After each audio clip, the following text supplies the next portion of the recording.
talking about sacrifice, I read from 1 Kings chapter 3, from verse 4.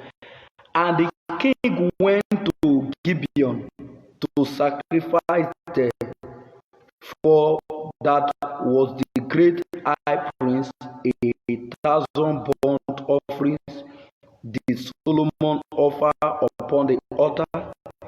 In Gibeon, the Lord appeared to Solomon in a dream by night, and God said, ask what I shall give thee.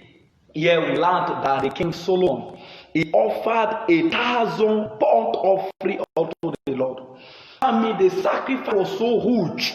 There is a kind of sacrifice, there's a kind of commitment, there's a kind of consecration, dedication that we give unto God, that we provoke heaven to react, to speak, to answer you speedily. And we are made to understand this sacrifice of we learned David, the father of Solomon. During this time, he made several sacrifices. But this sacrifice of Solomon was so huge, so mighty. And God said, I'm not going to send any angel to Solomon to come and answer the prayer of Solomon, to ask Solomon anything. I will go myself. What is that thing that you want to do for God, that you can do for God, and God will be provoked? Say the powers of the devil that is fighting you, the powers of enemy that is fighting you, I will go myself to fight the battles of this my daughter, to fight the battles of this my son. What is that thing? Most of us, we are serving God without dedication. We are serving God without commitment. We are serving God without sacrifices. It doesn't work that way. We need to be consecrated. We need to pay the price. The price for greatness must be paid. Go and ask every great man today. That is the reason why you should understand that every great man you see all around today, they have a terrible testimony, terrible story. Terrible story is still there. They passed through hardship. They passed through the university of tears to get there. So I pray that God will help you in Jesus' name. Your sacrifice is not limited to money and giving money or whatsoever. No. Your consecration, your time, whatever service you are rendering to God, these are sacrifices. You need to do it with the whole of your heart. You need to do it willingly, not forcing you, not tasking you before you do it. And by doing that, you begin to see the favor of God. By doing that, you begin to see the hand of God. By doing that, you begin to see God helping you. You begin to see doors opening. Why? Because you have paid the sacrifice to God. Hallelujah. And sometimes the sacrifice could be you have the ambition to be Miss, Mrs., Master, Mr., Nigeria, Africa, world, beauty queen, or whatsoever, president, whatsoever. And the Lord looked at you and said, this my daughter, this my son, I will not allow her, I will not allow him to go that way. I want to use you for another purpose. It's not for that purpose you are aiming. That your ambition. Give me your ambition, daughter. Give me your ambition, son. And God is saying, your vision, that vision is opposite to my purpose of creating you. Give me that your vision. Give me that your will, that your profession. Give me that your profession. Give me that your career. This is the career I have for you. This is the career I have for you. Will you be able to say, Lord, I am willing, I surrender. Lord, I am willing, I'll do your will, I surrender. Will you be able to do it? That is what you are talking about. You are talking about the sacrifice. The sacrifice that Solomon made was so great. It was a great sacrifice. And he provoked heaven. And God came down. God appeared unto Solomon. Solomon, and he said, ask me, what do you want? Have you forgotten that most of those people that want to be rich, they go to native doctor to be rich by all means. They pay sacrifices to get it. They pay sacrifices. I saw an article online. I saw they wrote here that a young boy, and he started to be a Yahoo boy, that is eating a live fowl in order to do what? To get money. I watched a video online some time ago of some young boys that carry coffee. And they said the Babalawo give to them that money. So they are paid all kind of sacrifices. They go to the burial ground doing a lot of things. So these people, they actually pay sacrifices. Some, they go to the native doctor. When they get there, they begin to pay money to the native doctor, do many things, or place things on the altar.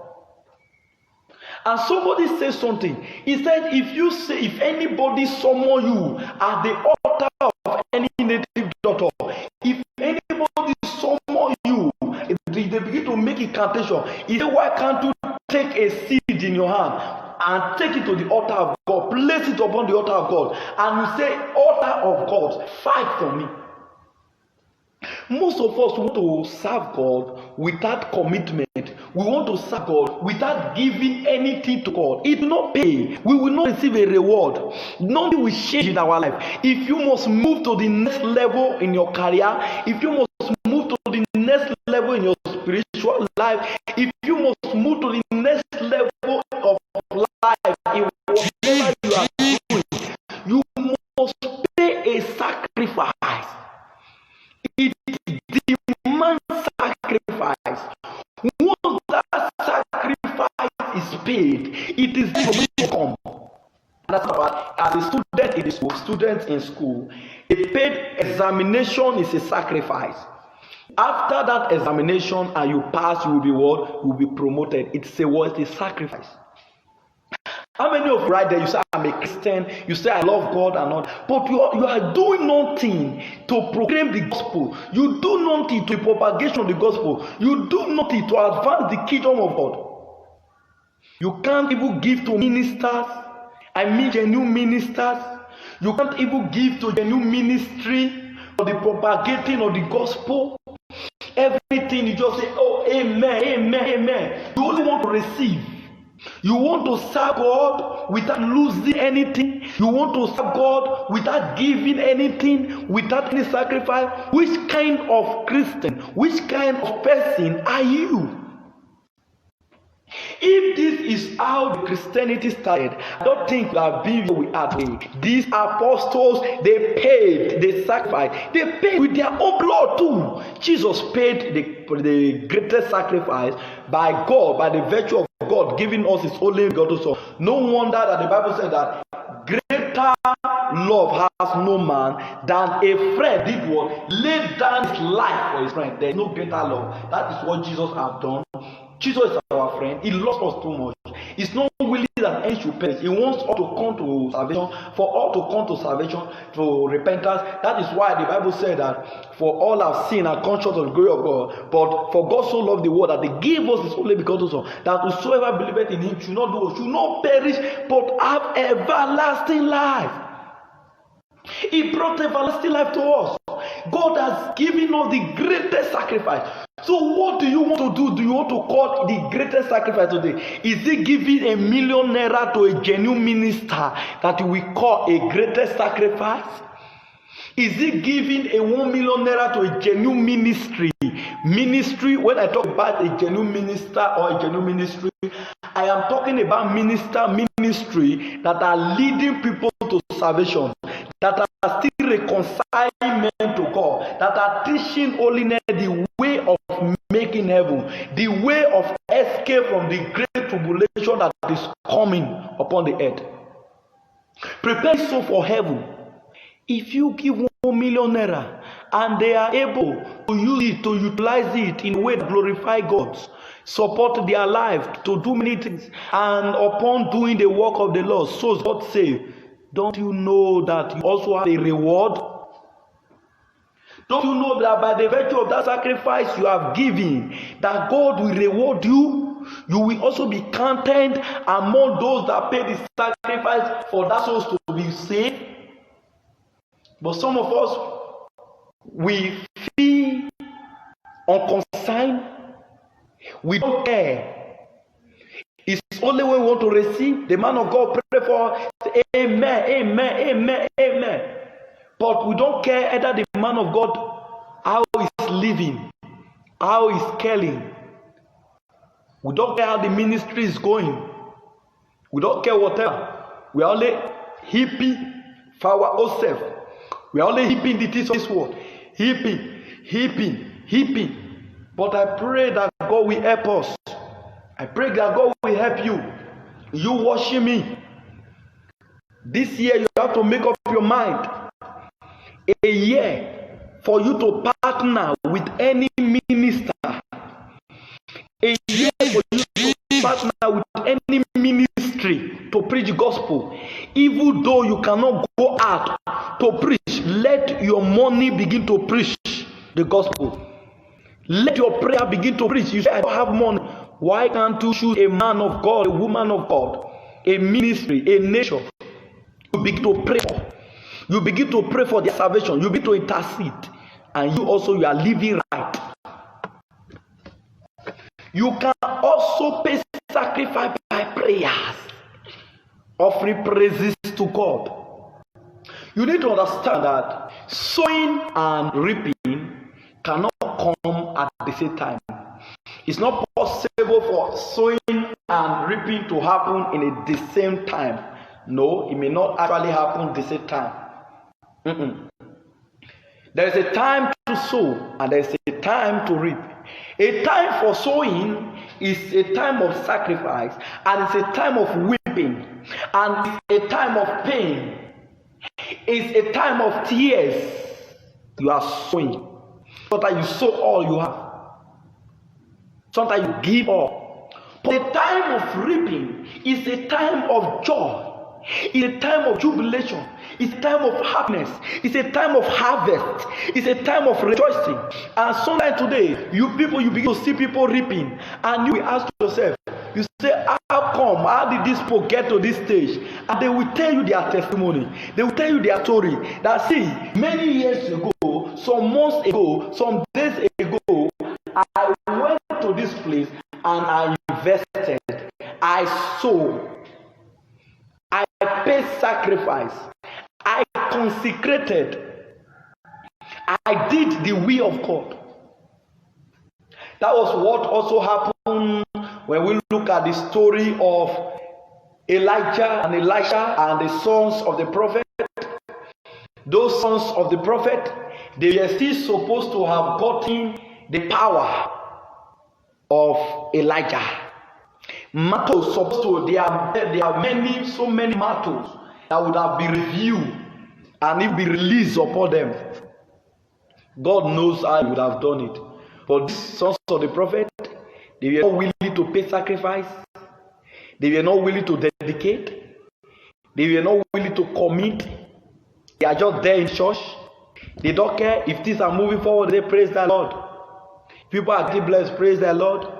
They don't want to do anything. But at the end of the day, Elisha said, no.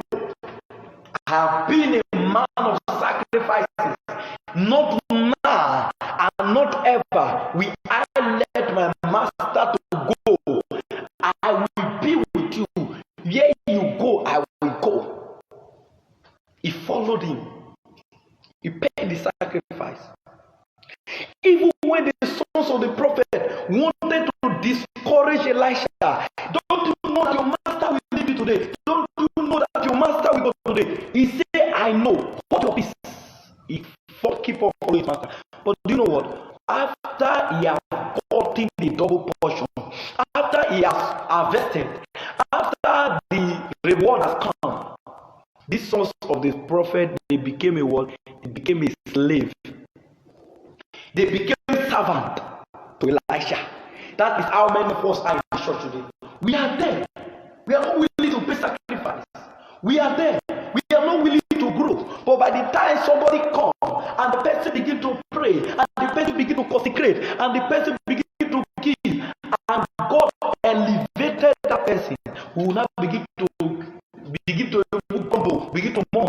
happened now is this person just gone to the church, the way this person, the way pastor is now placing a lot of responsibility for this person. What is happening? Why did okay? God is for so many years without sacrifice.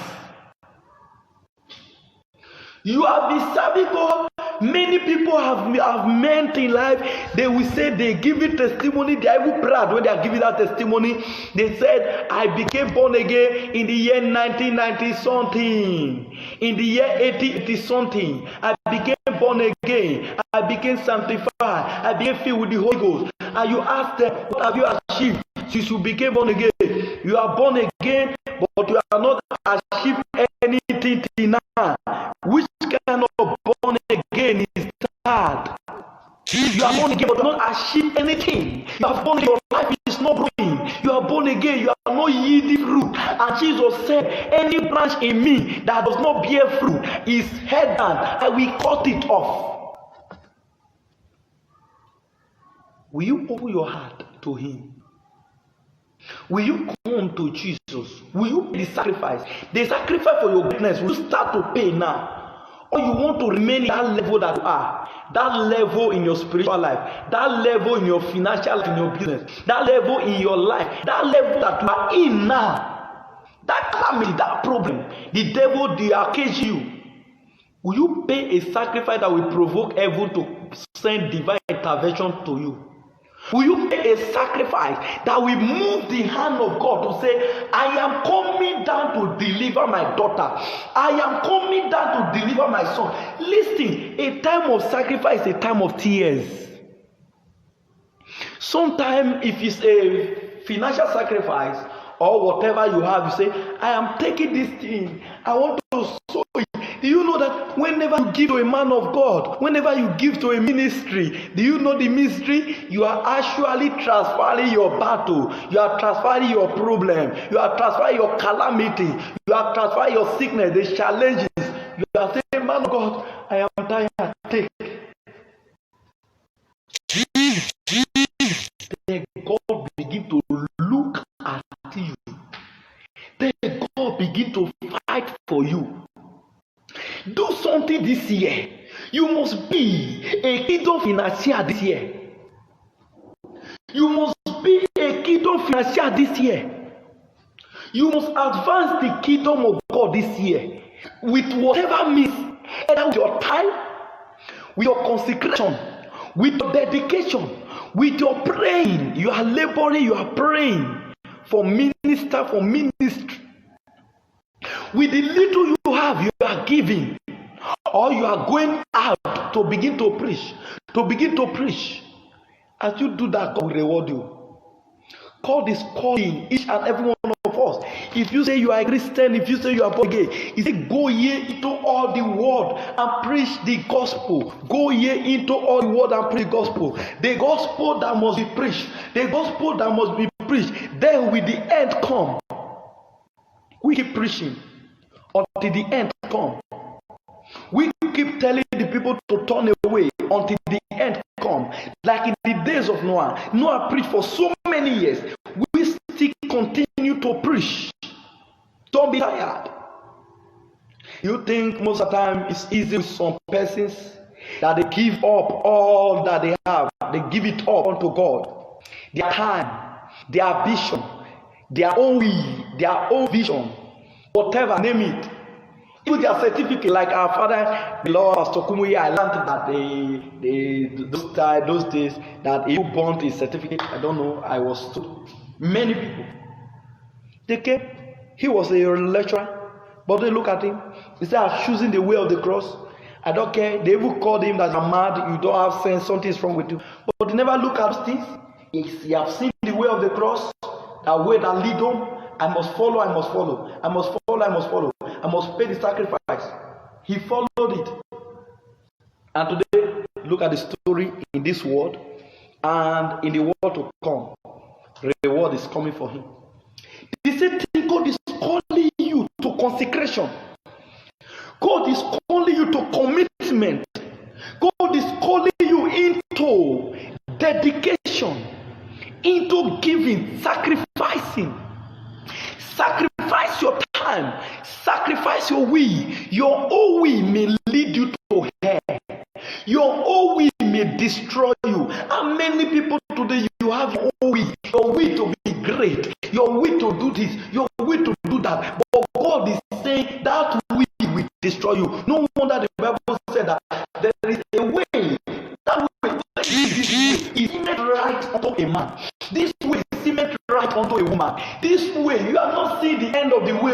The way just open. The way is as if it's a way of enjoyment. The way is as if once I raise my leg like this, I'm already there. But the Bible said that that way is made right unto a man. That way is made good unto a man. But the end of that way is judgment. The end of that way is destruction. The end of that way is death. The end of that way is calamity. To most people today, that way may be your marriage. Maybe marriage. Maybe your marriage. You have not prayed. You are just looking at faces now. You are just looking at the physical appearances now. Lust have taken over. Pleasure have taken over. But the end. How many people have gotten married to tomorrow they begin to cry? Yours may be profession. This is what I want to do. I don't care to know either I pray, I must be this. And that profession is a profession you cannot even cope with. That place you want to go may be a place that may lead to your timely death, and God is preventing you from going. Will you sacrifice yourself? He said, if any man wants to come after me, let that man, let that woman drop his own way, drop his or her own ambition, carry his cross, carry your cross, place it on your shoulder, and be to follow. In suffering, I follow. In depression, I follow.